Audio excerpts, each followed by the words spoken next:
શ્રી સ્વામિનારાયણ ભગવાનની જય. સત્સંગના સુખની આપણે વાતો કરતા હતા. તો સત્સંગનું સુખ એટલે ભગવાન સ્વામિનારાયણ અને ગુણાતીત ગુરુ પરંપરા, એમના યોગની અંદર જ્યારે આપણે આવીએ છીએ તે વખતે આપણને જે અનુભવ થાય છે તો એ સત્સંગનું સુખ એનો એ પ્રારંભ છે. આપણા જેવા સંસ્કાર અને સંસ્કાર પ્રમાણે અલગ અલગ વ્યક્તિઓ અને જે મુમુક્ષુ એમના સંપર્કની અંદર આવે તે બધાને જે અનુભવ થતો હોય છે એ સત્સંગનું સુખ છે. આપણે સુખના જ સંદર્ભની અંદર વાત કરીએ છીએ, પણ માણસના જીવનની અંદર સુખ એક તો ભૌતિક પદાર્થ પોતે ભોગવે, શબ્દ, સ્પર્શ, રૂપ, રસ અને ગંધ, આજે 5 વિષયો જેના દ્વારા દુનિયાના તમામ માણસો એ ભૌતિક સુખ છે, ભૌતિક સુખ ભોગવે છે. 5 જ્ઞાનેન્દ્રિયો છે, એ જ્ઞાનેન્દ્રિયો દ્વારા આપણને આ 5 વિષયના જે સુખ છે એનો અનુભવ થતો હોય. અને એની અંદર પણ આપણું મન જો ભળ્યું હોય તો આપણને અનુભવ થાય, પણ મન અંદર ના હોય તો પછી આપણને સુખનો અનુભવ થતો નથી. આપણી ભાવતી વસ્તુ સામે પડી હોય અને આપણે પેલો જ કોળિયો મોઢામાં મૂકવા જતા હોય અને તે વખતે આપણને કોઈ અશુભ સમાચાર મળે અને જેના માટે આપણને અતિશય પ્રેમ હોય, લાગણી હોય, એ વ્યક્તિના કંઈક અકસ્માતના સમાચાર આપણને પ્રાપ્ત થાય તો આપણે કદાચ કોળિયો મોઢામાં મૂકીએ પણ આપણને એનો સ્વાદ આવતો નથી, કારણ કે આપણું મન એમાં નથી. જે સુખની અવસ્થા છે ને એ જેટલો વખત આપણું મન સ્થિર હોય ને એટલો વખત જ આપણને એ ભૌતિક સુખ પણ મળે છે. પણ જો મન અસ્થિર હોય તો પછી ક્યારે પણ આપણને સુખનો અનુભવ થતો નથી. ભૌતિક સુખ છે અસ્થિર છે, ભૌતિક સુખ છે નાશવંત છે. તો એનો અર્થ એવો થયો કે કોઈ દિવસ આપણને એમાંથી સ્થિરતા ના મળે.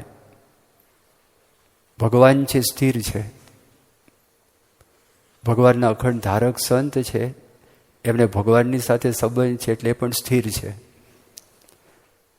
તો અસ્થિર વસ્તુમાં આપણે મન પોરવીએ ત્યારે એ વસ્તુ જ્યારે નાશ થશે તો તે વખતે આપણું સુખ જતું રહેશે. પણ સ્થિર વસ્તુની અંદર આપણે જો મન પોરવશું તો પછી આપણે અવિનાશી સુખનો માર્ગ છે એ માર્ગ લીધેલો છે. અને એની અંદર પણ સુખના અલગ અલગ બધા લેવલ્સ છે. જ્યાં સુધી માણસને સત્સંગ મળતો નથી ત્યાં સુધી એ વ્યક્તિને આ ભૌતિક સુખ અથવા તો સન્માનનું સુખ અથવા તો સત્તાનું સુખ એના કરતાં કંઈક વધારે સુખ છે એને કોઈ દિવસ અનુભવ થતો નથી ને મનાતું પણ નથી. પણ જ્યારે સત્પુરુષનો એમને યોગ થાય, સત્સંગની અંદર આવે અને ત્યાં સુધીની અંદર એમણે જે કંઈ સુખના અનુભવ કરેલા હોય અને એની સાથે જ્યારે આ સુખ સરખાવે તો તે વખતે એમને ખબર પડે કે આ તો કંઈ જુદું જ છે. એ ભગવાનને સંતની બહુ મોટી દયા છે. આજે કોઈ વ્યક્તિ આપણને 50 લાખની ગાડી આપે, હવે આપણે એને કહીએ ભાઈ તમે 50 લાખની ગાડી આપી, મારે રાખવી ક્યાં આગળ? અને આ ડીઝલ કે પેટ્રોલના જે ખર્ચા થાય તો એ ખર્ચા મારાથી પોસાય એવા છે નહીં. પેલો કે 50 લાખની તમને ભેટ, અને પેટ્રોલનો જેટલો ખર્ચો થાય અથવા તો ડીઝલનો જેટલો ખર્ચો થાય અથવા તો મેન્ટેનન્સનો જેટલો ખર્ચો થાય એ બધો ખર્ચો મારે તમને આપો તો આપણે રાજી થઈએ ને? કરોડની કોઈ ગાડી આપે તો, પછી આપણને પ્રાઇવેટ પ્લેન આપી દેતો, એટલે બધો જ ખર્ચો એમને કરવાનો. હા, આપણે ખાલી ભોગવવાનું, આપણે ખાલી લાભ લેવાનો. પણ તમે એવી કલ્પના કરો કે આ દુનિયાની અંદર જેટલી કાંઈ બધી વસ્તુઓ છે, એ વસ્તુઓને આપતા પણ શાંતિ મળતી નથી. એટલે આપણને મફતની અંદર જે ભગવાનને સંત આપે છે ને, એ અબજો રૂપિયા ખર્ચતા પણ મળતી નથી. લોકો બોલે છે, આપણે કાને સાંભળ્યું છે, એટલે આ શબ્દોથી આપણે ટેવાઈ ગયા છે, પણ આ વાસ્તવિકતા છે.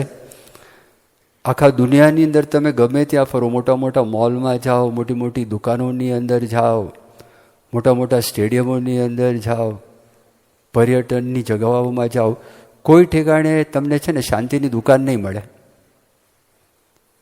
વસ્તુઓની દુકાન મળશે પણ શાંતિની દુકાન નહીં મળે. તો આપણે તો એટલા બધા સદનસીબ છે, એટલા બધા ભાગ્યશાળી છે કે આપણી સામે એવા પુરુષ છે કે જે પુરુષ આખા વિશ્વની અંદર ફરે છે, વિશ્વના કોઈ પદાર્થ એમને આંજી શકતા નથી અને કોઈ પદાર્થની અંદર લેવાતા નથી. એટલું નહીં, પણ જ્યારે એમની પાસે આવે છે ને, ત્યારે એમાંથી વૃત્તિ પાછી વળી જાય છે. અરે ક્યારે પણ એમને આવા સુખનો અનુભવ કર્યો હોતો નથી. એટલે કેટલું આપણને આજે મફતમાં મળે છે, મફતની કિંમત ના હોય અને તમે ઘર બેઠા લઈ શકો. આપણે તો ત્યારે કથામાં સાંભળીએ છીએ, વાતો સાંભળીએ, ખાલી આપણે થોડોક રોજ જીવનની અંદર થોડોક પુરુષાર્થ જ કરવાનો છે. અને જો નિયમિતપણે શ્રદ્ધાપૂર્વક માણસ પુરુષાર્થ કરે તો ઘર બેઠા એને ખબર પડે કે આ બધી વાતો છે ને, આ વાત સાચી છે, ખાલી શાસ્ત્રમાં લખેલી જેવી વાત નથી. શરૂઆતમાં થોડુંક આપણને કઠણ પડે, કારણ કે આપણે ટેવાયા ના હોય એટલે આપણને ખ્યાલ ના હોય. પણ એક વખત આપણે નક્કી કરીએ કે ના, અમારે આ કરવું જ છે, તો આપણને ઘર બેઠા પણ એ જે સુખ છે, સુખનો અનુભવ થાય.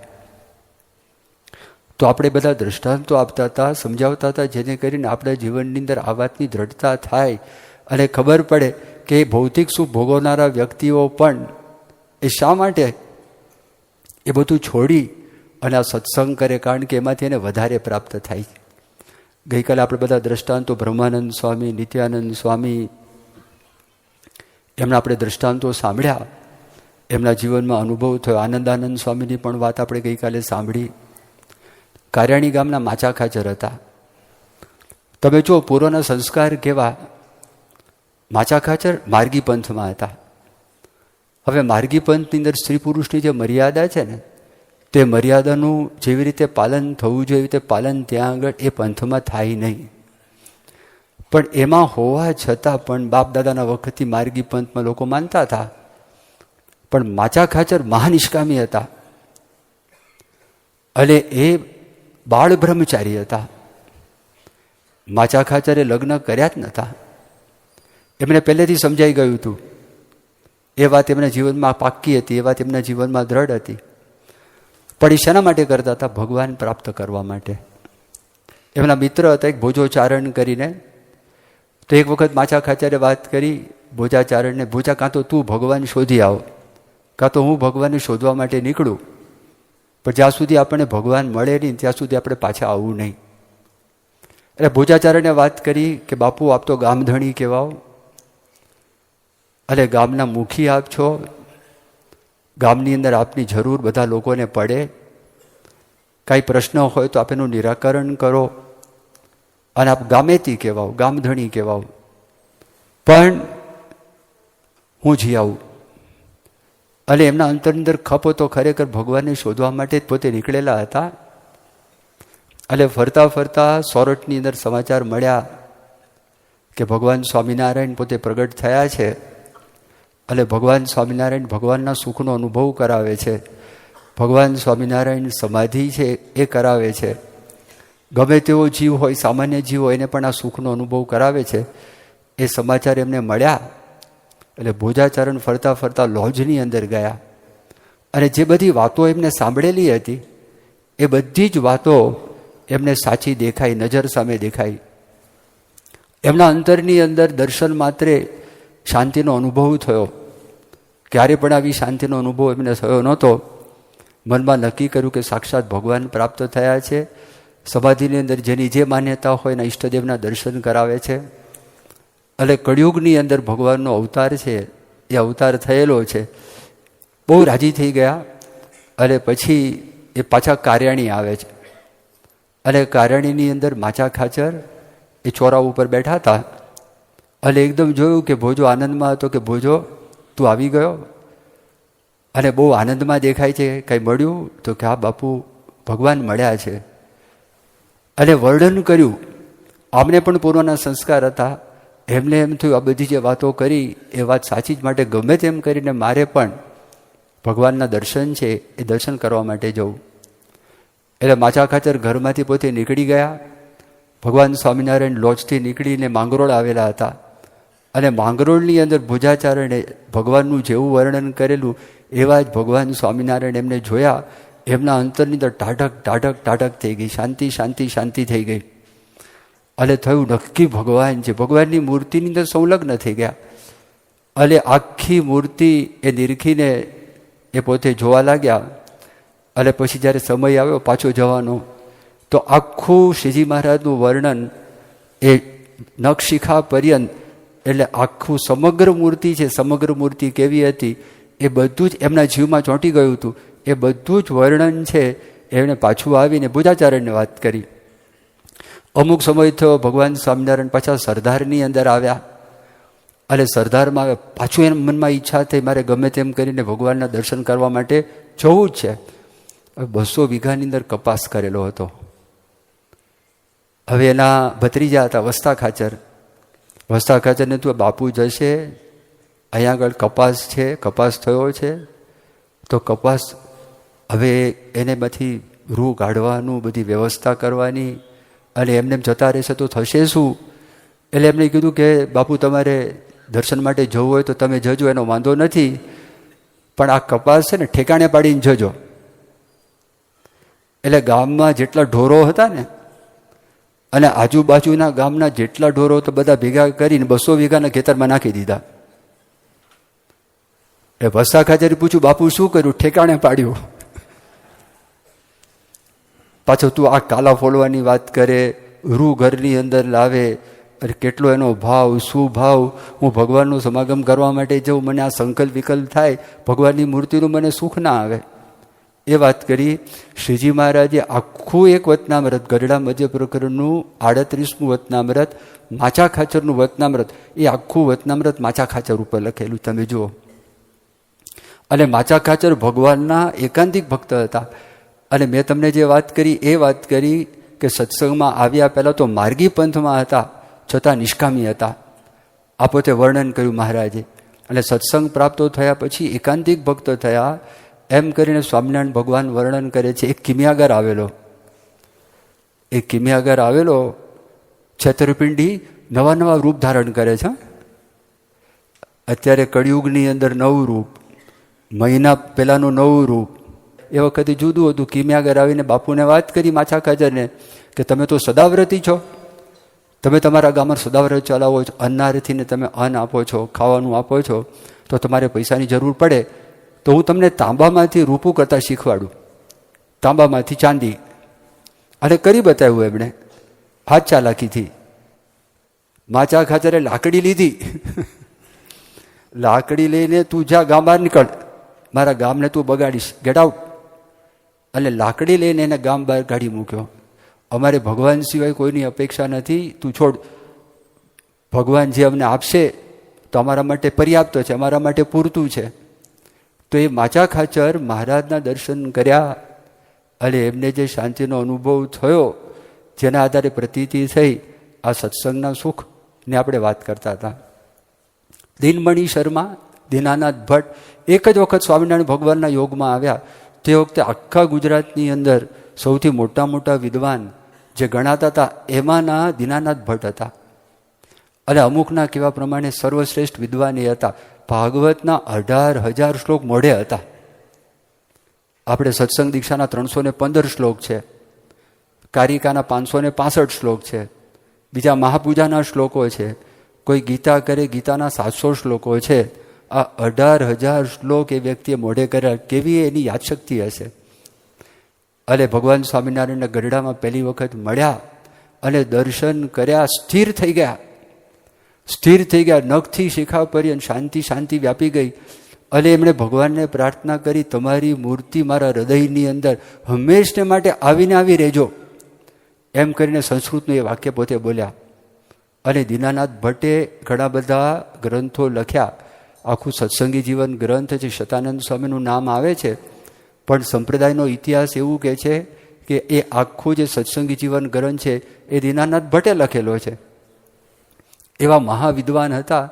એ પહેલી વખત મહારાજનો યોગ થયો, મહારાજની પાસે જ પોતે રહ્યા. પિથલપુરના જાનબાઈ ખોજા ભક્ત હતા. જો તમને આ બધા દ્રષ્ટાંત અલગ અલગ ક્ષેત્રમાં હતા, જેમ કે માચા ખાચર ધણી હતા. આ દીનાનાથ ભટ્ટ પોતે વિદ્વાન હતા. જો ક્ષેત્ર બદલાય છે, ભગવાન તો આવી ગયા ત્યાંથી છપૈયાથી. અરે ભગવાન ખાલી 11 વર્ષની ઉંમરે નીકળ્યા હતા. 11 વર્ષની ઉંમરની અંદર બાળક છે, સંસ્કૃતનો કેટલો અભ્યાસ કરે, મુખપાઠ કરે, પણ સ્થૂળ દ્રષ્ટિએ તમે જોવા માટે જાઓ તેમની સામર્થ્ય કેવી હશે. કે જ વખતે શ્રીજી મહારાજે વેદાદિક બધા શાસ્ત્રોનો અભ્યાસ તો કરી લીધેલો, પણ સંસ્કૃતના વિદ્વાનોને તમે પૂછો, એને વાત કરે, એક ક્ષણ પણ જો તમે રિવિઝન ના કરો ને, તો એક સંસ્કૃતની અંદર એક વાક્ય છે, અનભ્યાસે વિષમ શાસ્ત્રમ. અનભ્યાસે વિષમ શાસ્ત્રમ. જો અભ્યાસ ન હોય ને તો શાસ્ત્ર વિષ સમાન થઈ જાય, ઝેર સમાન થઈ જાય. સ્વામિનારાયણ ભગવાન નીકળે, આખું વન વિચરણ તમે જો કેવા સંજોગોમાં ફર્યા, ક્યાં એમને રિવિઝનનો ટાઈમ હતો. એ તો 8 શાસ્ત્ર છે, તો 8 શાસ્ત્રનો ખાલી જે ગુટકો છે એ ગુટકો ભગવાન સ્વામિનારાયણ પોતાની પાસે રાખેલો અને ગળાની અંદર લટકાવેલો હતો. એ પણ આપણી ભક્તિ થાય એના માટે. અને એ પણ વિચાર કરે કે આ શાસ્ત્રમાંથી સાર કાઢીને બધા પંડિતો હા પડે કે નાનો સાર આ જ પ્રકારે છે. અને અહીંયા આગળ આવી નાખવું, તમે ભગવાન સ્વામિનારાયણનું વિચરણ શરૂ થઈ ગયું. હરિભક્તો મળવા લાગ્યા, સંતો મળવા લાગ્યા, દીક્ષા આપવા લાગ્યા. ક્યાં સમય મળે? સવારથી સાંજ સુધી ખુલ્લી કિતાબ જેવું જીવન.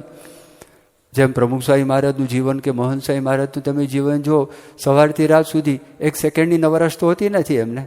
એ તો ક્યાં જોવા માટે જાય, એમને ક્યાં મળવાનું હતું. હવે એ ભગવાન સ્વામિનારાયણ પેલા દીનાનાથ ભટ્ટને પ્રશ્ન પૂછે છે, અને દીનાનાથ ભટ્ટને એમ કહે છે કે તમને ભાગવત આખું મોઢે છે, તમારો મોક્ષનો શ્લોક નક્કી કર્યો જ તમે? બોલો કે મહારાજ હાડું એ તો કંઈ ખબર નથી. જો તો ભગવાન સ્વામિનારાયણે ભાગવત વાંચેલું ક્યારનું. અને ભગવાન સ્વામિનારાયણે કીધું કે જો આ છે 3જા સ્કંદની અંદર આવે છે. તો પણ ખબર ન પડી 3જા સ્કંદમાં કેટલા અધ્યાયો છે. તો પછી કીધું 3જો સ્કંદ છે, 25મો અધ્યાય છે. તો 25મા અધ્યાયમાં પણ કયો શ્લોક હશે? તો કે 20મો શ્લોક છે, પ્રસંગમ અજરમ પાશમાત્મન કવયો વિદુઃ સૈવ સાધુ સુકૃતો મોક્ષ દ્વારમ અપાવૃતમ. તો વિદ્વત્તાનું અભિમાન હોય, કોઈ પણ આવડતનું અભિમાન હોય, સત્તાનું અભિમાન હોય, એ માણસ છોડી ના શકે ને.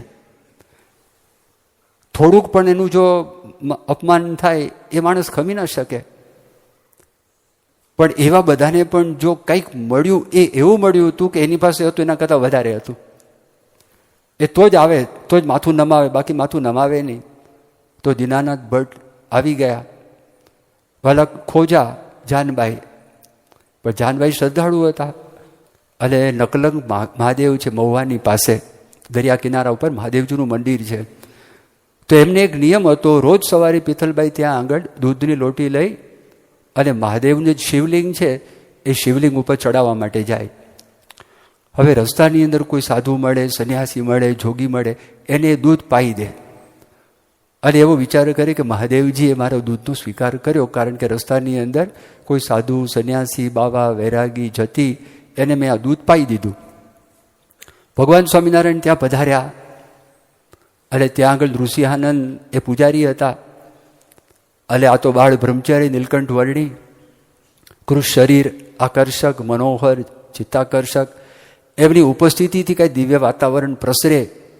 એટલે એમણે કીધું, મહારાજ આ તીર્થસ્થાન કહેવાય, અમારા પર કૃપા કરો તો તમે અહીંયા આગળ 5 દિવસ માટે રોકાવ.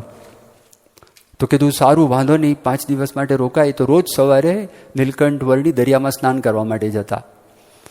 અમે એક વખત દરિયામાંથી સ્નાન કરીને પાછા આવતા હતા રસ્તાની અંદર, અને એમને જોવું તો મહાદેવના મંદિર તરફ પેલા બહેન એ જોયું કે આ કોઈક વર્ણી આવે છે. અને એ તો શ્રીજી મહારાજ તો નાસિકાગ્ર દ્રષ્ટિ રાખી અને એકદમ ઝડપથી મહારાજ ચાલતા હતા. અને બહેને જોયું, આમ આકર્ષણ થયું, પણ નીકળી ગયા, ક્રોસ થઈ ગયા. અને એકદમ જ એને ખબર પડી કે આ દૂધની લોટી એમને પાઈ દઉં. એટલે એકદમ કીધું, મહારાજ ઊભા રહો. શ્રીજી મહારાજે સાંભળ્યું એનું કલ્યાણ કરવું. તો મહારાજ જાણતા હતા કોણ છે આ બેન, એને ખ્યાલ હતો મહારાજને. એટલે શ્રીજી મહારાજ ઊભા થયા. હવે ઊભા થઈ ગયા, ઘાંઘા થઈ ગયા હતા. કારણ કે મૂર્તિ એટલી બધી આકર્ષક હતી, મૂર્તિમાં જોડાઈ ગયા હતા. કંઈક જુદો જ અનુભવ થઈ રહ્યો હતો એમને, કે શું કરવું શું ન કરવું ખબર નથી. કે બેન આ લોટીમાં શું? હા મહારાજ દૂધ છે, આપ પીશો. મહારાજ પાસે કમંડળું ગરણું. મહારાજે કીધું આ મહારાજે ગાળ્યું અને ગાળી અને શ્રીજી મહારાજે શાલિગ્રામને ધરાવી અને મહારાજે અંગીકાર કર્યું. એ આખું જે ચરિત્ર જોયું એટલું બધું દિવ્ય લાગ્યું કે એક પળ જે મહારાજની સાથે એમને વિતાવી એ બધી એમના મનની અંદર અંકિત થઈ ગઈ, એમના હૃદયમાં અંકિત થઈ ગઈ. અને આખે રસ્તે એ નીલકંઠ વર્ણિત દેખાયા કરે ને. રાત્રે પિથલપુરમાં સૂતા, ઊંઘ આવે નહીં, એ જાગતા હતા અને નીલકંઠ વર્ણિના દર્શન થયા. અને દર્શન થયા અને જોયું તેજ તેજ તેજ, સુખ સુખ સુખ. એકદમ જાગ્રત અવસ્થાની અંદર સમાધિ સરખું સુખનો અનુભવ કર્યો. અને અનંત વિભૂતિઓ, અને કોઈ દિવસ ક્યારે પણ આવો અનુભવ કરેલો નહીં. આટલો દિવ્ય આનંદનો અનુભવ કર્યો. પછી અમુક સમય સુધી આ અવસ્થા છે, અવસ્થા રહી. અને પછી એમને અવાજ સંભળાયો કે 3 વર્ષ પછી ઈશાન ખૂણાની અંદર તું આવજે અને ત્યાં આગળ ફરી વખત મુલાકાત થશે. આ અવાજ આવ્યો, એને મનમાં પ્રતીતિ થઈ. 3 વર્ષથી બેન રાહ જોતા હતા અને રાહ જોતા હતા. અને આ જે સત્સંગના સુખની આપણે વાત કરીએ છીએ, દિવ્યતાનો અનુભવ, એ પિથલપુરના જાનબાઈ છે, એ જાનબાઈનો અનુભવ થયો. અને પછી ખોજા, અને એમને પણ ત્યાં આગળ ઘણી બધી હજારોની ઉઘરાણી હતી. એ બધી જ ઉઘરાણી ખોટી કરી એના દીકરા હિરજી ઠક્કર, લાધા ઠક્કરને લઈ એ પિથલપુર ગામ છોડી એ કાયમ માટે ગઢડા ભગવાન સ્વામિનારાયણ પાસે આવ્યા. અને ભગવાન સ્વામિનારાયણ પાસે શ્રીજી મહારાજ ગઢડામાં રહ્યા ત્યાં સુધી જાનબાઈ ત્યાં જ હતા, એ ત્યાં જ રોકાયા હતા. ખાલી એક કલ્પના કરો, એ કેવો સચોટ અનુભવ, કેટલો ચોટદાર અનુભવ એ થયો હોય તો બધું ત્યાગ કરી અને જાનબાઈ ત્યાં આગળ રહેવા માટે આવે. અને એટલું તો ખરું, પણ જાનબાઈના અંતરની અંદર શ્રીજી મહારાજનું પ્રધાનપણું એટલું જબરજસ્ત પ્રધાનપણું હતું. તો એમના દીકરા કહીએ લાધા ઠક્કરે એક વખત ભગવાન સ્વામિનારાયણ કોઈક સેવક સંત દ્વારા ત્યાં આગળ ઠંડીના દિવસોની અંદર પાણી ગરમ કરવા માટે કંઈક જોતું હશે, પેલા આપણે અહીંયા બંબો કહીએ, પેલું વાસણ જેવું, તો હવે એ મગાવ્યું હશે. અરે પેલા લાધા ઠક્કર કે આગા પાછા થયા. જાનબાઈ કે તું મારો દીકરો નહીં, જા, તું આડો આવે છે. આટલી જ વાત કરી. પછી તો મહારાજ વચ્ચે પડ્યા અને બધું સરખું કરી દીધું, એમાં કંઈ વાંધો આવ્યો નહીં. પણ જો જાનબાઈના અંતરની અંદર એટલો બધો સચોટ, જેને કહીને જીવ સોસરો, જીવ તદાશ્રિત, એ તદાશ્રિત અનુભવ થઈ ગયો હતો. હવે જો સત્સંગની આપણે જ્યારે વાત કરીએ, મહારાજ ધામમાં ગયા, તો મહારાજ ધામમાં ગયા પછી શું? તો શ્રીજી મહારાજે કોલ આપ્યો કે હું સત્સંગની અંદર પરમ એકાંતિક સંત દ્વારા પ્રગટ રહીશ. તો ગુણાત્તાન સ્વામી જીવનચરિત્ર વાંચો, ભગતજી મહારાજના જીવનચરિત્ર વાંચો. એ બધા જીવનચરિત્રમાં આ બધા આપણને અનુભવ થશે. થોડાક તમે એને સેપરેટ કરો ને તો તમને ખ્યાલ આવે કે ઓ શું વાત છે, આ કઈ જાતનું જીવનચરિત્ર છે. ભગતજી મહારાજનું જીવનચરિત્ર ડૉક્ટર દવે કરીને મુંબઈમાં એક હતા અને આનંદમાઈ માના શિષ્ય હતા. અને એ વ્યક્તિ એક જ વખત ભગતજી મહારાજનું જીવનચરિત્ર વાંચ્યું. એણે નિયમ લીધો, દર વર્ષે એક વખત મારે ભગતજી મહારાજનું જીવનચરિત્ર વાંચવું. ખાલી વાંચે. સાધક કોને કહેવાય, સાધના કોને કહેવાય, અને જેને પ્રાપ્ત કરવાના છે, એને શું પ્રાપ્ત થવાનું છે, એ બધી વાતો એ જીવનચરિત્રની અંદર છે. તો શાસ્ત્રીજી મહારાજના વખતમાં થોડા પ્રસંગોનો વિચાર કરો. ગોવિંદસિંહ ચુડાસમા હતા, અને ગોવિંદસિંહ ચુડાસમા પોતે ICS ઓફિસર હતા, બહુ બુદ્ધિશાળી હતા, રામાયણના અભ્યાસી હતા, ગીતાના અભ્યાસી હતા, આપણા શાસ્ત્રોના અભ્યાસી હતા, અને ઘણું બધું એને મોઢે કરેલું હતું. કોઈ IAS ઓફિસર આવે અને ગીતા મોઢે હોય, ગીતાના શ્લોક બોલે, અથવા તો ઉપનિષદના મંત્રો બોલે, અથવા રામાયણની ચોપાઈઓ બોલે, એના જેવું હતું. અને બ્રિટિશ લોકોએ આ લોકોને શીખવાડેલું હતું. ઇન્ડિયન સિવિલ સર્વિસમાં એડમિનિસ્ટ્રેશન, પ્રશાસન છે, તો પ્રશાસનની રીતિ નીતિ કયા પ્રકારની શીખવાડેલું હતું. હવે એ શાસ્ત્રીજી મહારાજના યોગમાં આવ્યા, અને શાસ્ત્રી મહારાજના યોગમાં રહ્યા. ઘણા બધા પ્રસંગો છે એમના જીવનમાંથી, પણ 2004ની સાલ, એટલે આપણે જો ઈસવીસનનો વિચાર કરીએ તો ઈસવીસન લગભગ 1948ની આસપાસ હોવું જોઈએ, કે 56 વર્ષ તમે એમાંથી બાદ કરો તો એ સમય આવે. હવે એમાં એક પ્રસંગનું પોતે વર્ણન કરે છે આ ગોવિંદસિંહ ચુડાસમા ના. એ ગોવિંદસિંહ 2004ની સાલનો પ્રસંગ નથી, આ પહેલાંનો પ્રસંગ છે. એ શાસ્ત્રીજી મહારાજના દર્શન કરવા માટે એ ગોવિંદસિંહ ચુડાસમા સારંગપુર ગયેલા. અને સારંગપુર એ ગયા તો સારંગપુરની અંદર કોઈકે વાત કરી કે શાસ્ત્રીજી મહારાજ અત્યારે ઠાકોરજી જમાડે છે. તેણે કીધું વાંધો નહીં, ઠાકોરજી જમાડે છે તો સ્વામી જમી લે, તો જમ્યા પછી હું આવીશ દર્શન કરવા માટે. એમાં એક સાધુ બોલાવવા માટે આવ્યા. સાધુ વાત કરી કે સ્વામી તમને બોલાવે છે. હવે સારંગપુરમાં જૂનો સભા મંડપ છે, એ સભા મંડપમાં શાસ્ત્રીજી મહારાજની રૂમ છે, નાની રૂમ છે. તો સ્વામી ત્યાં પહોંચતા, હવે એની અંદર એના કરતાં પણ નાની એક જગા છે, ત્યાં સ્વામી જમતા. એટલે એમને બોલાવ્યા, અને સ્વામી જમી લીધેલું. શાસ્ત્રી મહારાજ તો મિતાહારી હતા, અને જમ્યા પછી કોઈ કેરી લાવ્યા હશે, ઠાકોરજીને ધરાવી છે, કેરી ચૂસતા હતા.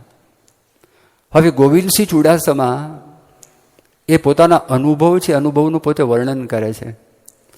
ગોવિંદસિંહ ચુડાસમાએ પોતે એવી વાત કરી કે શાસ્ત્રી મહારાજનું હું દર્શન કરતો હતો, હું જેમ જેમ દર્શન કરતો હતો એમ એમ મને દિવ્યતાનો અનુભવ થતો હતો.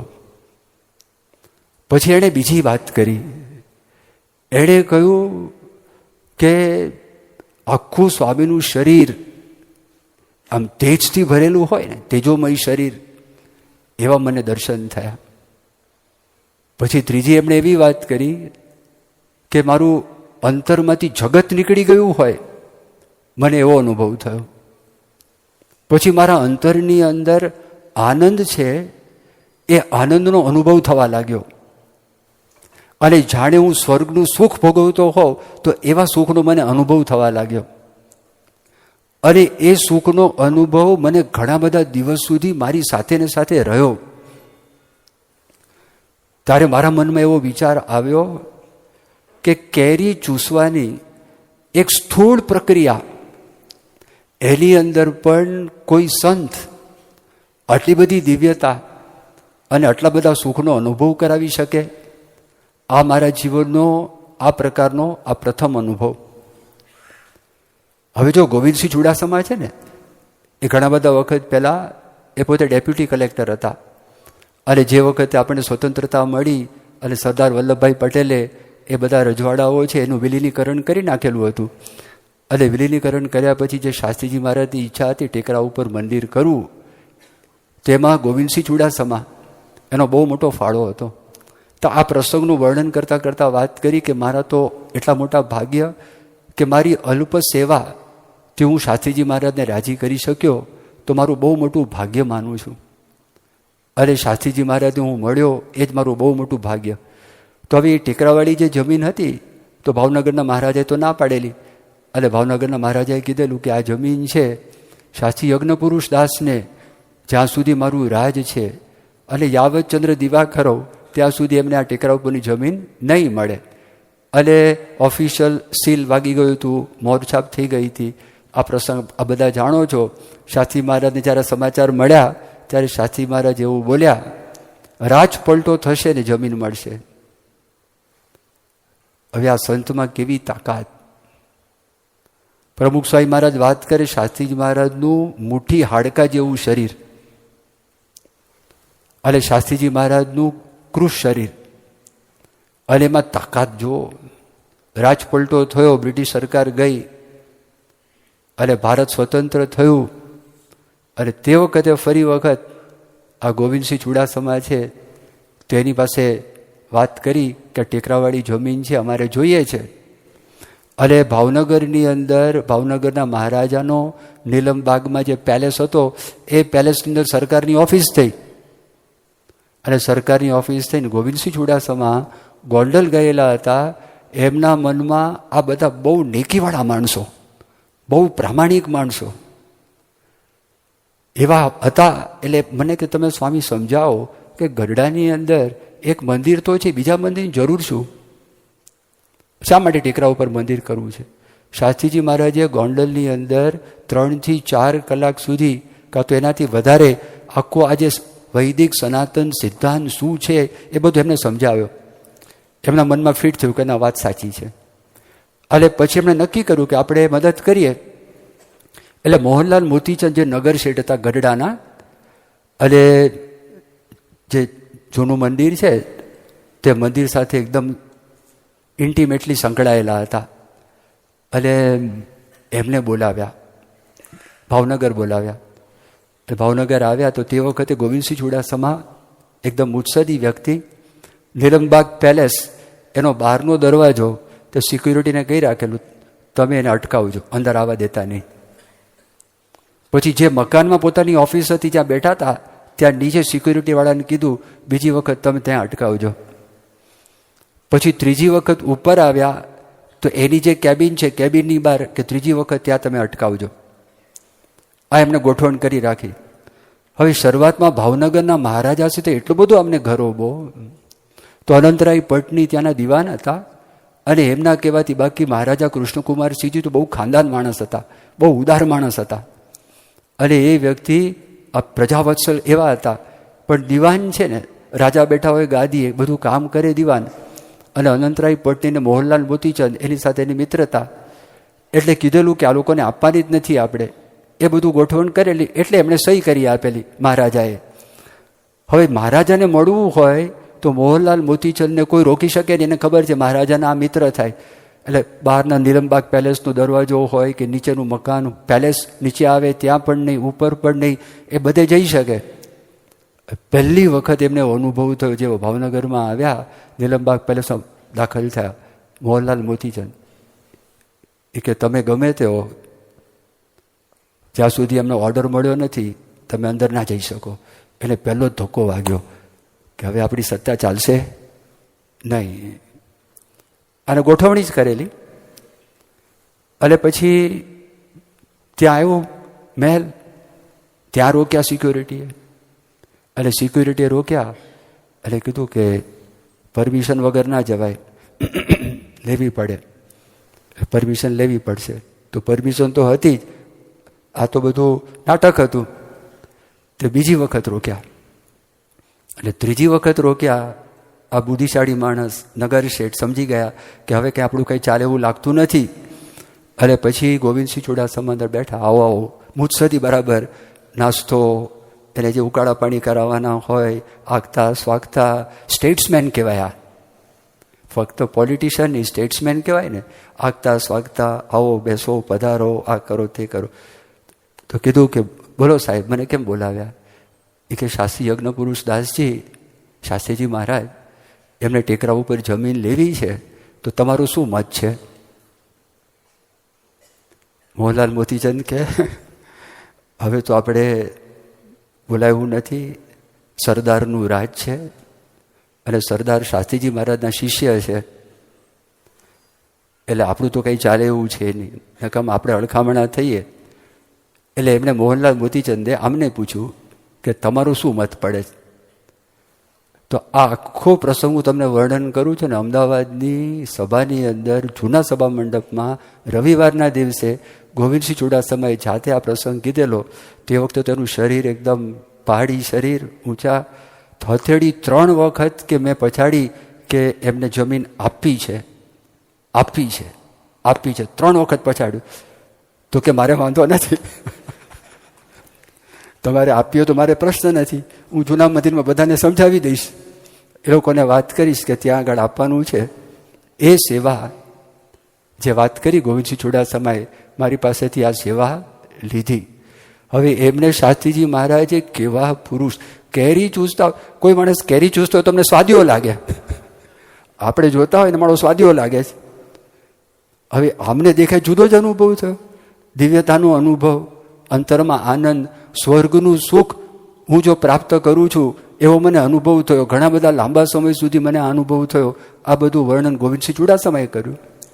નંદા સાહેબ જો, તો નંદા સાહેબે, આ હું તમને 2004ની સાલની વાત કરતો, તો નંદા સાહેબ તે વખતે શાસ્ત્રીજી મહારાજની તુલા હતી, બીજે વર્ષે કે એના પછીના વર્ષે સુવર્ણ તુલા હતી 49ની અંદર, પણ 48માં રજત તુલા હતી અને નાના પાયે હતી, પણ વસંત પંચમીનો દિવસ હતો. અને નંદા સાહેબ, ગુલઝારીલાલ નંદા ત્યાં આગળ ગયેલા. અને પછી એમણે વાત કરી, શાસ્ત્રીજી મહારાજ અતિ મહાન છે, શાસ્ત્રીજી મહારાજ અલૌકિક છે, શાસ્ત્રીજી મહારાજ દિવ્ય છે, શાસ્ત્રીજી મહારાજ આપણા કોઈ પદાર્થે કરીને રાજી થતા નથી, અને શાસ્ત્રીજી મહારાજને આપણને જે આપવું છે આપણે લઈ શકતા નથી. એ આપણી મોટી ખોટ છે. મારા 50 વર્ષની અંદર શાસ્ત્રીજી મહારાજ થકી મેં જે મેળવ્યું છે એ બીજા કોઈ પાસેથી હું મેળવી શક્યો નથી. અને શાસ્ત્રીજી મહારાજે મને જે આપ્યું છે એની સરખામણી અંદર બીજા એ અતિ અલ્પ છે. અને શાસ્ત્રીજી મહારાજ પાસે મેં મેળવ્યું છે એ બહુ મહાન છે. સમાજ સેવામાં હતા, મજૂર મહાજનના હેડ હતા. એટલે એમણે કીધું બીજી બધી સેવાઓથી મનમાં ભ્રમણા થાય છે, બીજી બધી સેવાઓથી મનમાં ભ્રમણા થાય છે, અને શાસ્ત્રીજી મહારાજના અલ્પ પ્રસંગની અંદર અપાર શાંતિ અને મનને સ્થિરતા પ્રાપ્ત થાય છે. આ શબ્દો તમે જો આ નંદા સાહેબ બોલે, ઈમાનદાર માણસ બોલે છે. એમનું જીવન, એના વચન, એના વિચાર એક સરખા હતા. અને સરકારની અંદર તમે કોઈને પણ પૂછો નંદા સાહેબ કેવા, તો તમને કહેશે નીતિવાળા માણસ, સેવાભાવી માણસ, બધાનો ઉદ્ધાર કરવા એવા માણસ. હવે એ નંદા સાહેબ એમના જીવનમાં અનુભવ થયો, સત્સંગના સુખની વાત કરી કે અપાર શાંતિ. આ તમે શબ્દો જો, સામાન્ય શાંતિની અપાર શાંતિ. સાચી મહારાજના વખતમાં એક વિનાયકરાવ સાહેબ હતા, વિનાયકરાવ ત્રિવેદી, અમદાવાદની અંદર શાહપુર ટ્યુટોરિયલ સ્કૂલ હતી, એના પ્રિન્સિપાલ પોતે હતા. અને શિવભક્ત હતા, વેદાંતી હતા, બહુ જ્ઞાની હતા, ભણેલા હતા. ખબર નહીં કોઈ કારણસર એને ઊંઘ આવતી નથી, ઘણા બધા મહિનાઓ સુધી ઊંઘ એને આવી નથી. હવે એમની સ્કૂલની અંદર ખેંગારજીભાઈ ચૌહાણ એ પોતે ભણાવતા હતા. હવે એમને ખબર પડી કે મારા પ્રિન્સિપાલ છે, બિચારા સારા માણસ છે, પણ એને અનિદ્રાનો રોગ છે, ઇન્સોમનિયા છે, અને મહિનાઓથી ચાલે છે, શરીર ક્ષીણ થઈ ગયું છે, એને સુખ આવતું નથી. આ બધું એમને ખબર પડી.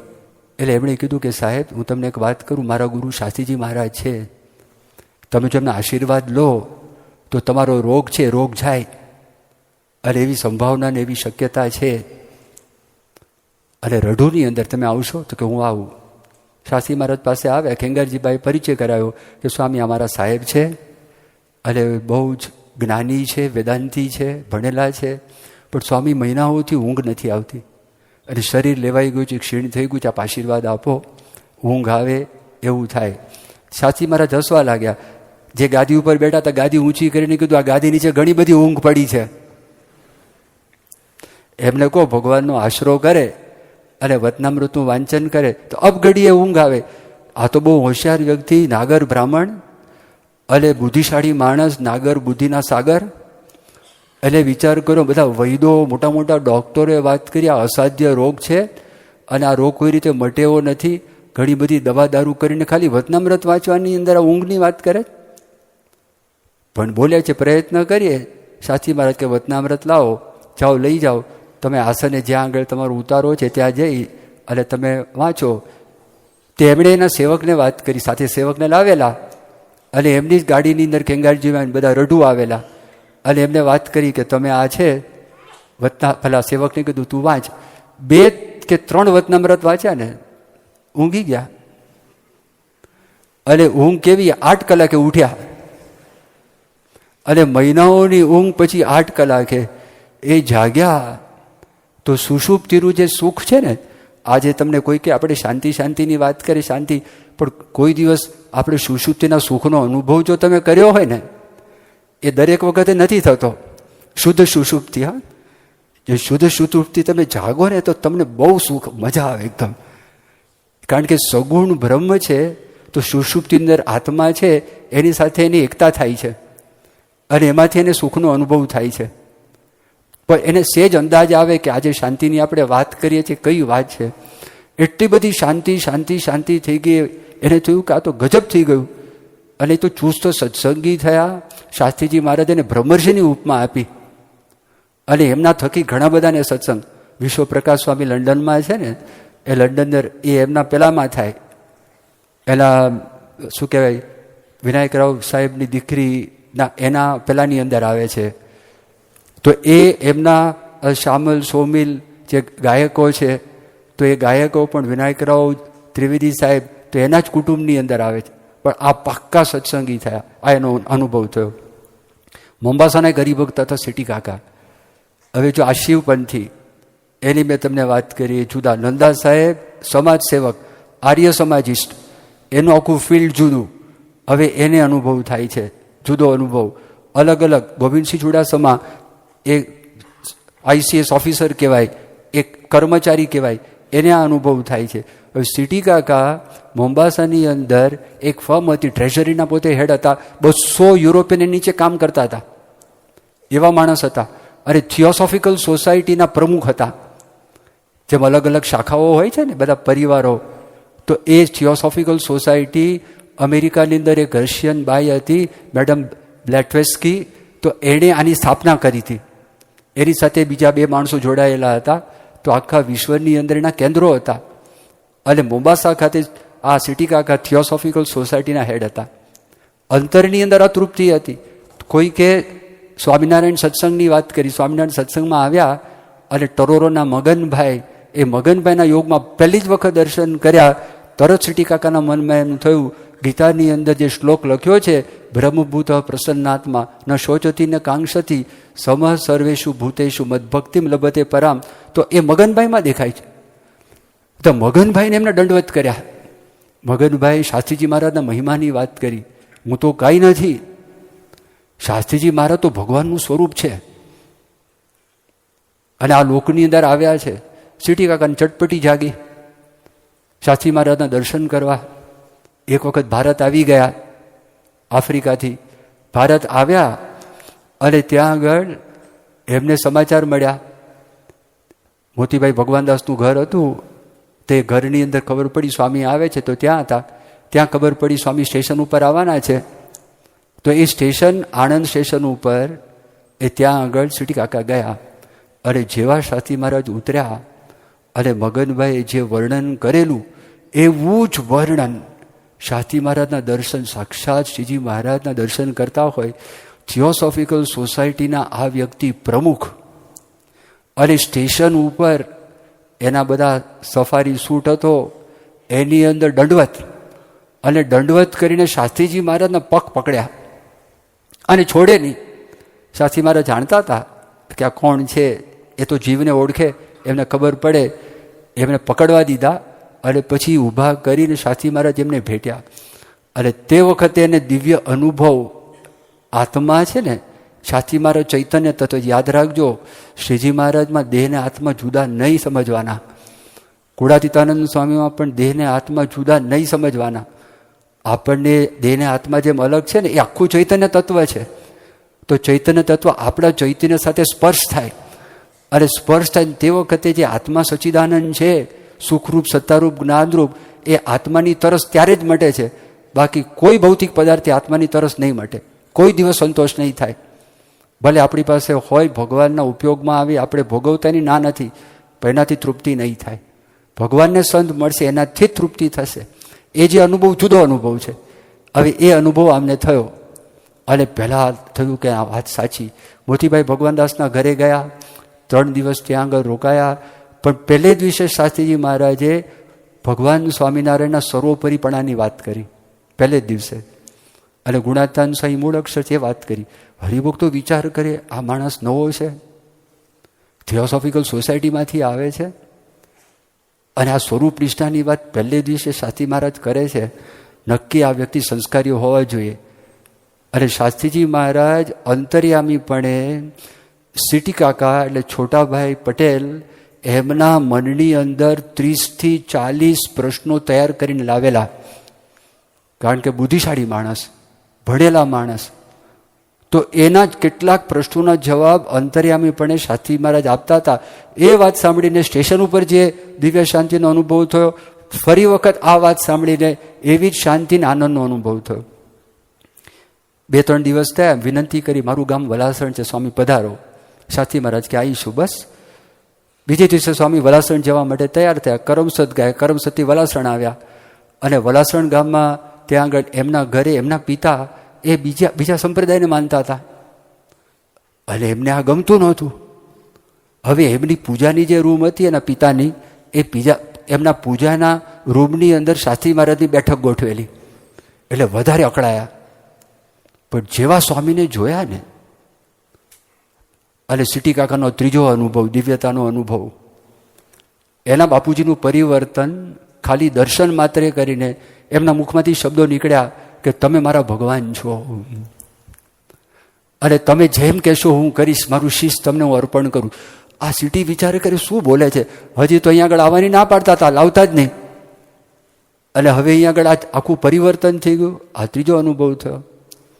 હવે ત્યાં આગળ રસોઈ બનાવેલી, 25-30 માણસોની રસોઈ બનાવી હતી, અને એમાંથી 25-30 માણસોની રસોઈમાંથી 60 માણસોને સ્વામી જમાડ્યા. હવે આ ચોથો પરચો થયો.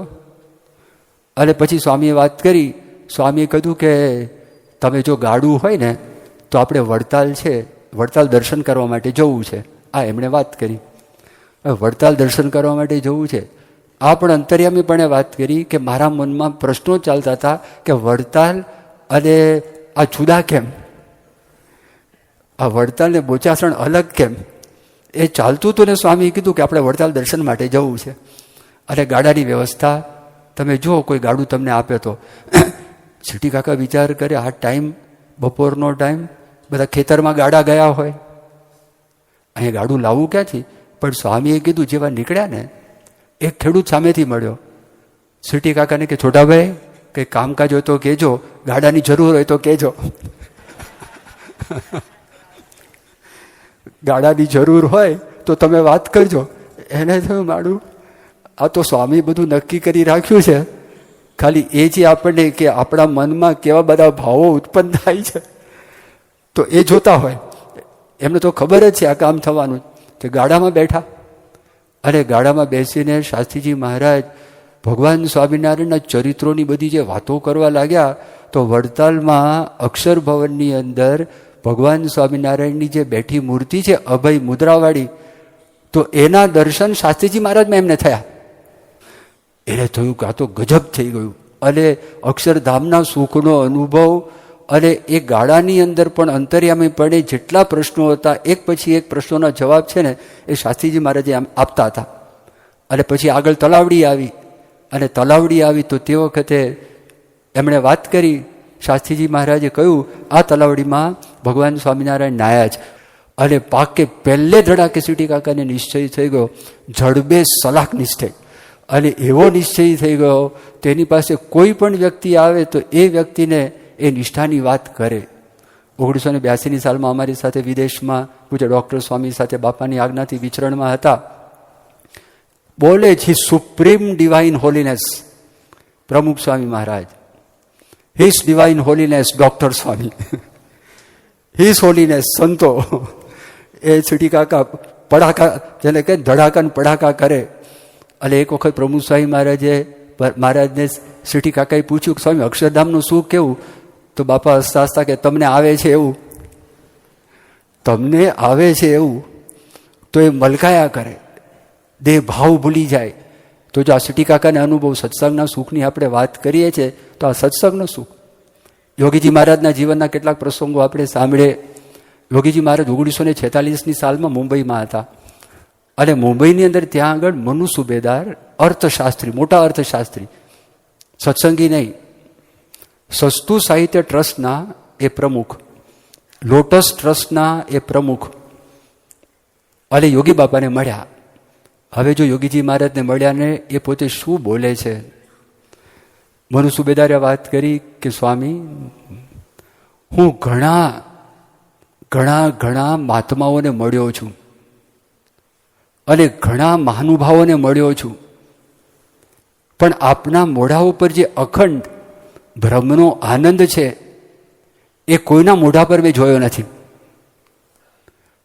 હવે જો મનુ સુબેદાર એ બધા મહાત્માઓના યોગમાં, મહાનુભાવોના યોગમાં હતા એટલે એને ખબર છે બ્રહ્મનો આનંદ શું. થોડીક વાત, પણ આ લોકની અંદર વ્યક્તિ છે, ધારો કે બ્રહ્મના આનંદનો ખ્યાલ ના હોય, પણ હું તમને જે સુખની વાત કરતો હતો ને, અલગ અલગ અનુભવ પૂછે. ડૉક્ટર સ્વામી મૂળશંકર વ્યાસની વાત કરે, 7 વિષયમાં MA હતા, ઓકલ્ટ સાયન્સને જાણકાર, તંત્ર વિદ્યા એ પણ પોતે જાણતા હતા.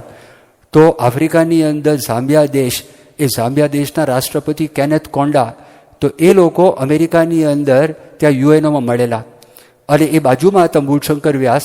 તો મૂળશંકર વ્યાસે એના જે રાષ્ટ્રપતિ હતા એને કંઈક એડવાઇસ આપી તો ઝામ્બિયા દેશ છે એમાં ખૂબ પ્રગતિ થઈ.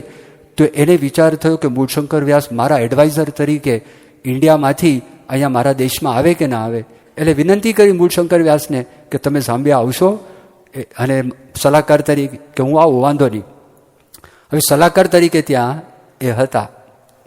હવે પ્રસંગ એવો થયો કે 1974ની સાલમાં પ્રમુખ સ્વામી મહારાજ યોગી બાપા ધામમાં ગયા ને પછી નાઇરોબી ગયેલા અને મૂળશંકર વ્યાસ બેઠા હતા, સભામાં આવેલા. સભા પતી ગઈ પછી પ્રમુખ સ્વામી મહારાજને કે યોગીજી મહારાજના મુખ ઉપર મેં જે હાસ્ય જોયું એવું હાસ્ય મેં કોઈના મુખ ઉપર જોયું નથી. ઘણા રાષ્ટ્રપતિઓ, ઘણા પ્રાઇમ મિનિસ્ટરો, મોટા રાજાઓ, એ બધાને મળ્યો છું, કોઈના મુખ ઉપર આવું હાસ્ય નથી. તો ડૉક્ટર સ્વામીના મનમાં એમ થયું કે હવે આપણી સભામાં આવ્યા છે, લગ્નમાં વરરાજાના ગુણ ગાવા પડે ને, લગ્ન થાય તો લગ્નમાં વરરાજાના ગુણ ગાવા પડે, અહીંયા આગળ આવ્યા છે તો કહેતા હશે. પણ સભા પતીને પછી એમણે કીધું મારા ઘરે પધરામણીમાં આવશો?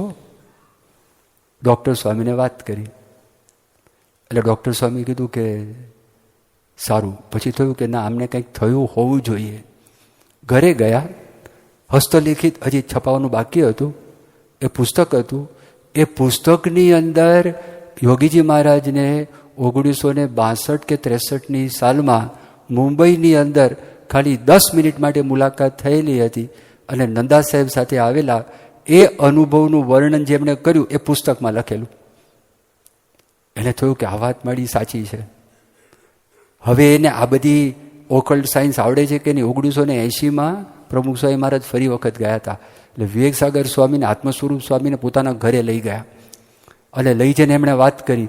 એમણે કહ્યું કે તમને યોગી બાપા થકી આ પ્રસંગ થયેલો તો બોલો તો શું હતું. તેમણે વર્ણન કર્યું કે આવો અનુભવ થયો હતો. પછી કીધું કે આ ટેબલ છે, તમે કોઈ પણ પુષ્પ મનમાં ધારો એની સુગંધ તમને આમાંથી આવશે. તંત્ર વિદ્યા. એને થોડું માળું આપણે ટ્રાય તો કરીએ. 2 જણા હતા. હવે એક ટેબલમાંથી કે 2 પુષ્પની સુગંધ તો ના આવે ને. એમને તો પહેલાંથી બધું ગોઠવ્યું હશે.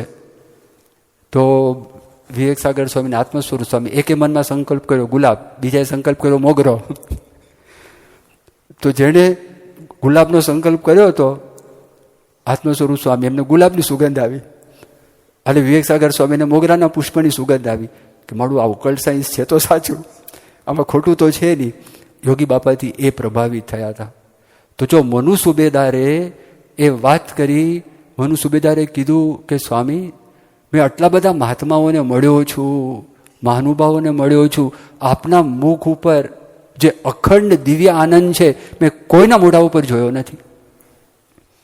અરે યોગી બાપાને પૂછેલું 1970ની સાલમાં પ્રેસ રિપોર્ટરે, તમારે જિંદગીમાં આદિવાદી, અરે તમને ક્યારે પણ આદિવાદી ઉપાધિ આવી? યોગી મારે કે જિંદગીમાંય નહીં, જિંદગીમાંય નહીં, ક્યારેય પણ નહીં. યોગી બાપાએ જવાબ શું આપ્યો મનુ સુબેદારને કે તમારી સિદ્ધિનું આ રહસ્ય શું? યોગીજી મહારાજે કીધું મારા ગુરુ શાસ્ત્રી મહારાજની દ્રષ્ટિ મારા પર પડી ગઈ એટલા માટે આ અખંડ આનંદ છે. નિર્ગુણ સ્વામી બાજુમાં હતા. કે સાહેબ એવું નથી, આ જોગી એમ કે છે કે શાસ્ત્રી મહારાજ મળ્યા પછી આ અનુભવ છે. જોગી તો અનાદિના છે અને અનાદિ કાળથી એમના સિદ્ધિ છે.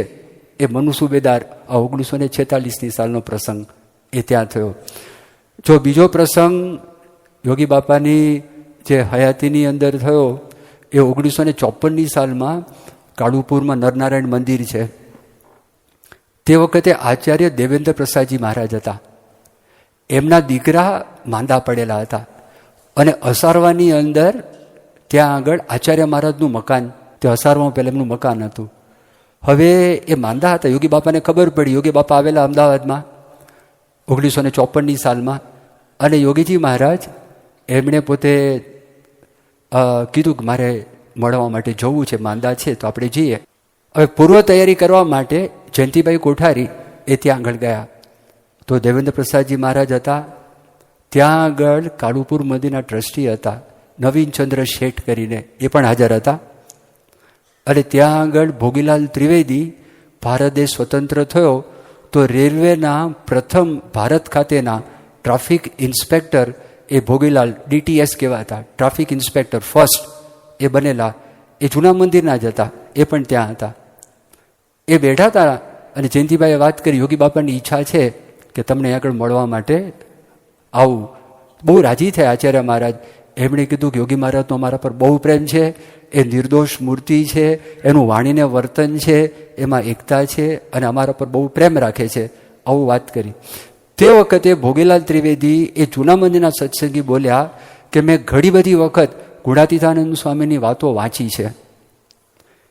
એ રેલવેમાં સર્વિસ કરે, બહારનું પાણી પીવે નહીં, ઘરેથી ટિફિન લઈ જાય અને ટિફિનનું જ ખાવાનું ખાય અને સ્વામીની વાતોનું વાંચન કરેલું. એ પોતે એવું બોલ્યા, એણે પોતે એવી વાત કરી કે મેં આટલી બધી વખત વાંચન કર્યું છે પણ યોગીજી મહારાજ જ્યારે સ્વામીની વાત બોલે અને એના થકી મને જે શાંતિનો અનુભવ ને સુખનો અનુભવ થાય છે, મારા વાંચનથી થતો નથી. અને એ ખાસ ખબર પડે ને, યોગી મહારાજ અમદાવાદમાં આવે તો એ ત્યાં આગળ મળવા માટે જાય અને યોગી બાપાની વિનંતી કરે કે સ્વામી 5 સ્વામીની વાત બોલો. અને યોગી બાપા બોલે, સ્વામિનારાયણ હરે, સ્વામીએ વાત કરી છે, આપણે ભગવાનના છીએ પણ માયાના નથી. 5 બોલે, બીજું કશું નહીં, નિરૂપણ કાંઈ નહીં.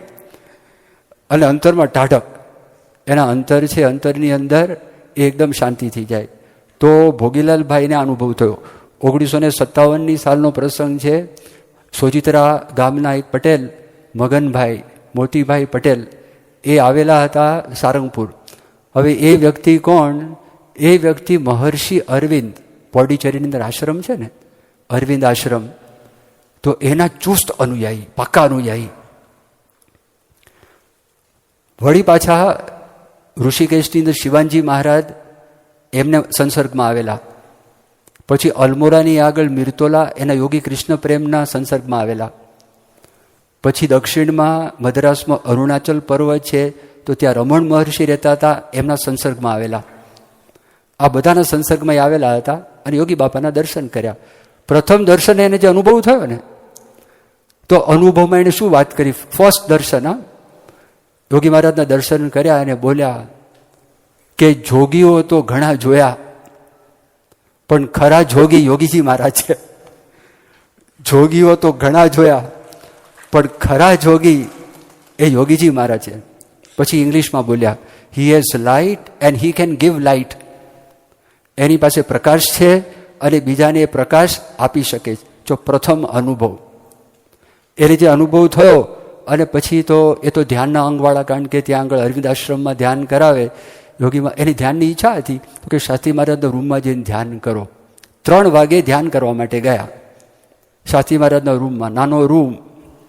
હવે એ વર્ણન કરે છે. જો એ વર્ણન એવું કરે છે કે હું ધ્યાનમાં બેઠો, ધીરે ધીરે વાતાવરણ બદલાવા લાગ્યું. સ્થળ અને કાળ ભૂલાઈ ગયા. સ્થળ અને કાળ છે એ કાળ ભૂલાઈ ગયા. અંતરમાંથી જગત વિસરાઈ ગયું. ઇન્દ્રિયો અંતઃકરણની વૃત્તિ કુંઠિત થઈ ગઈ. ઇન્દ્રિયો અંતઃકરણની વૃત્તિ કુંઠિત થઈ ગઈ. સંકલ્પ વિકલ્પ રહિત નિર્વિકારી ધ્યાન 1 કલાક ને 40 મિનિટ સુધી હું કરી શક્યો. મારી જિંદગીની અંદર મને આવો અનુભવ થયો નથી.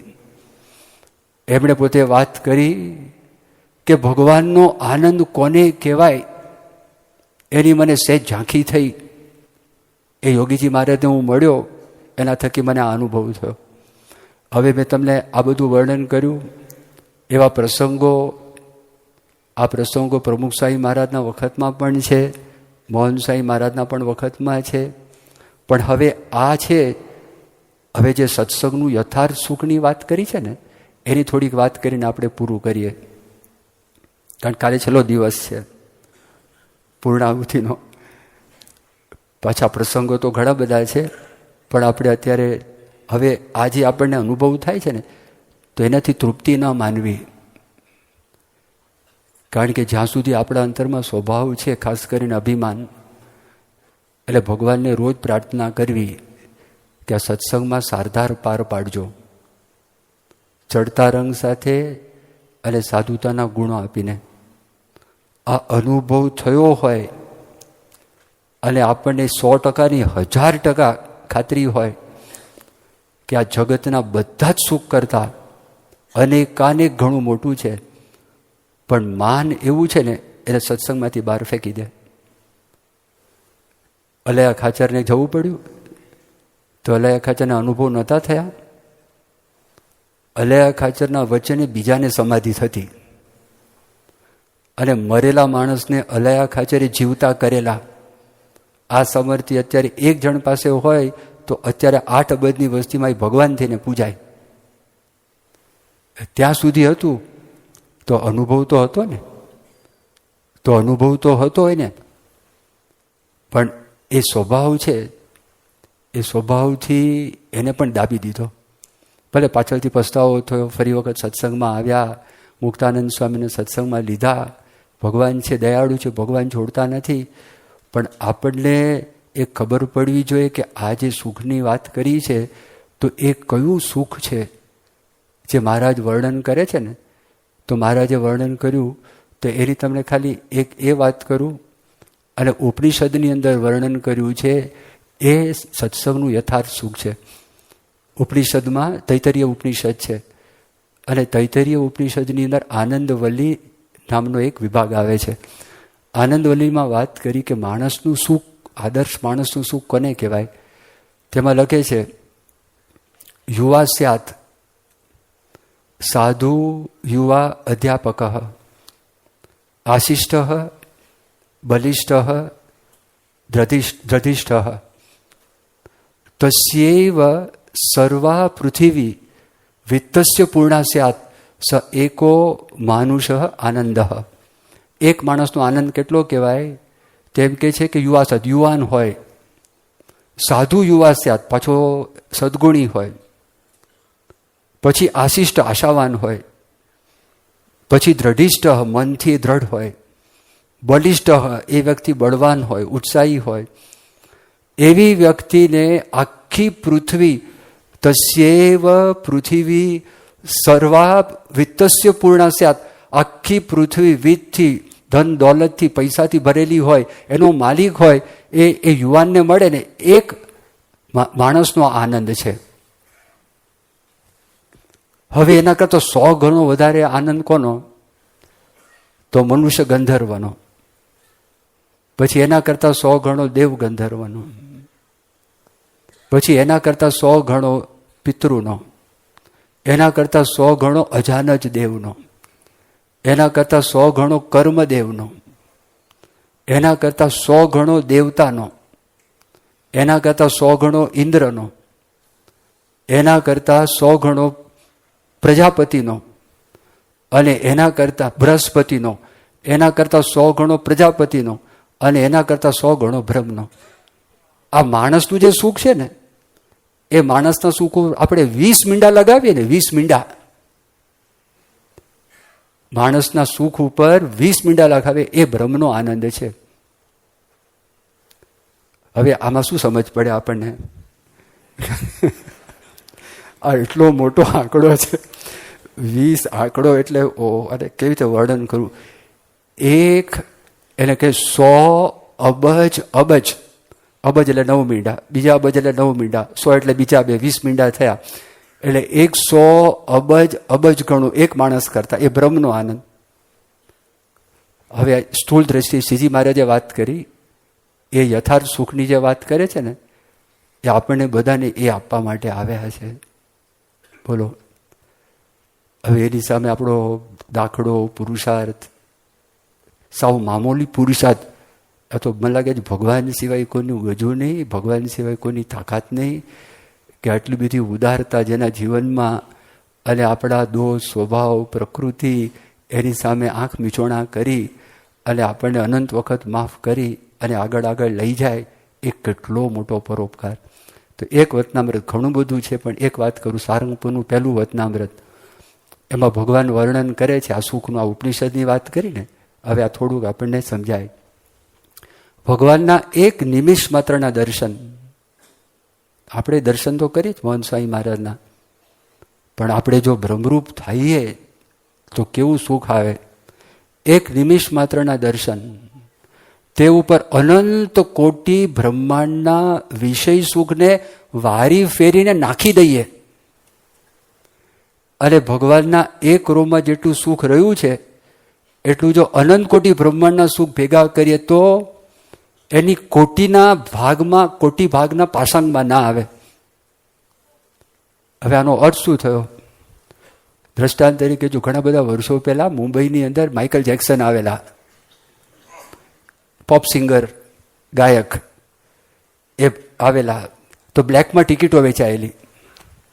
ઓછામાં ઓછી ઓફિશિયલ ટિકિટના 5,000 ભાવ, અને અંધેરી સ્પોર્ટ્સ સ્ટેડિયમની અંદર કાર્યક્રમ હતો. 3 વિમાન લઈને આવેલા અમેરિકાથી, એટલો રસાલો લઈને, અને પછી બ્લેકમાં તો 50,000 ને, લાખ ને, 1.5 લાખ ને, 2 લાખ ને, અને કોઈને એ જો ઉપાડીને નાચે તો એને લાગે હું સ્વર્ગમાં જ પહોંચી ગયો. એને એવું થાય. તો એ લોકો 5,000 તો ઓફિશિયલ ટિકિટ ઘણા બધા વખત પહેલા બુક કરીને આવે. પૂછ્યું પ્રોગ્રામ કેવો લાગ્યો? અરે પૈસા વસૂલ. શું કે? પૈસા વસૂલ. 50,000 કે પૈસા વસૂલ. હવે આ મહારાજ એમ કે છે કે આખી પૃથ્વીનું સુખ એક નિમિષ માત્રના દર્શન માટે આપણે જો થાય, અને આપણે કોઈ પૂછે કે નિમિષ માત્રના દર્શનમાં આ પૃથ્વીનું તમારી પાસે સુખ છે, અરે એ આપી દીધું, વસૂલ, આપી દઉં તો એ વસૂલ, એ આપવું પડે ને દર્શન થતા દર્શન કરવા જ. પૃથ્વીની ત્રિલોકીનું સુખ, 14 લોકના બ્રહ્માંડનું સુખ, અનંત કોટી બ્રહ્માંડો ભેગા કરે, તો અનંત કોટી બ્રહ્માંડો ભેગા કરે, એમાં જેટલો શબ્દ ભેગા કરો, સ્પર્શ ભેગા કરો, રૂપ ભેગું કરો, અને રસ ભેગો કરો, ગંધ ભેગો કરો, એ ભેગું આપણે કરીએ અને ભેગું કરીને એક ત્રાજવામાં મૂકીએ, અને ભગવાનનું એક રૂવાડું લઈએ અને રૂવાડાના કોટી કટકા કરીએ, એમાંથી એક કટકો લઈએ તો એક કટકો ના કરતા વધી જાય. તો આ એ વાત છે યથાર્થ સુખ. મોટા પુરુષમાં યથાર્થ સુખ જેવું મહંત સ્વામી ભોગવે છે ને, એવું આપણે ભોગવતા થઈએ એ યથાર્થ સુખ. આપણે બધા રસ્તા પર ચાલ્યા છે, બાપાને પ્રાર્થના કરીએ કે આપણા પર દયા દ્રષ્ટિ કરે, છેવટ સુધી આપણો હાથ પકડી રાખે અને ત્યાં સુધી આપણને પહોંચાડે. શ્રી સ્વામિનારાયણ ભગવાનની જય.